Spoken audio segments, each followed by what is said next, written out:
When Xi Jinping took the reins of power in 2012 and 2013, his maiden foreign policy introduction to the world was going to Kazakhstan and Indonesia and rolling out the terrestrial and maritime components of the Belt and Road Initiative. And interestingly, he connected both of them with examples of China's imperialist past from the Han dynasties and the Ming dynasties. Like, memories go centuries back in this part of the world in a way that not enough Americans understand or appreciate. And what he was trying to do, and is still trying to do, is to resurrect commercial economic trading routes that had their center of gravity in Beijing. The Belt and Road is often talked about as an economic proposal, and it is, but that's not the heartbeat of what the Belt and Road Initiative is at all. It's a geopolitical gambit. If you look at how China operates today, China will operate as a non-market actor in biotechnology, in telecommunications, and in any sector of meaning that you can think of, because they're not out to be a market actor or turn a profit. They're out to dominate strategic sectors. And if you look at how they've approached the Belt and Road Initiative, they've lost a lot of money in the process. Like, it's very inefficient ways of building infrastructure in the global south, but they're doing it not primarily because they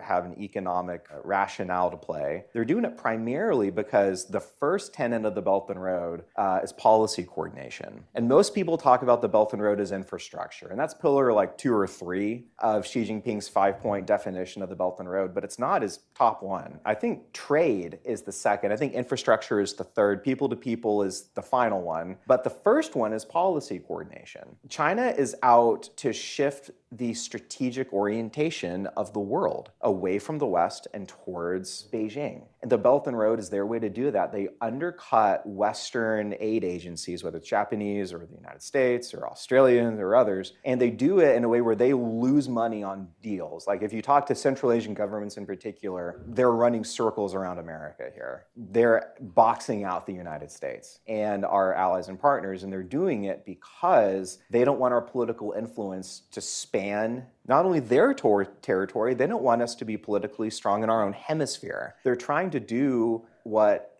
Hitler tried to do surreptitiously in the previous century, what the Kaiser tried to do to America in the previous century, which is weaken America's own influence in Latin America. Like, this is a truly global initiative, and it's not just economic, it's primarily strategic, and we are the primary target of it.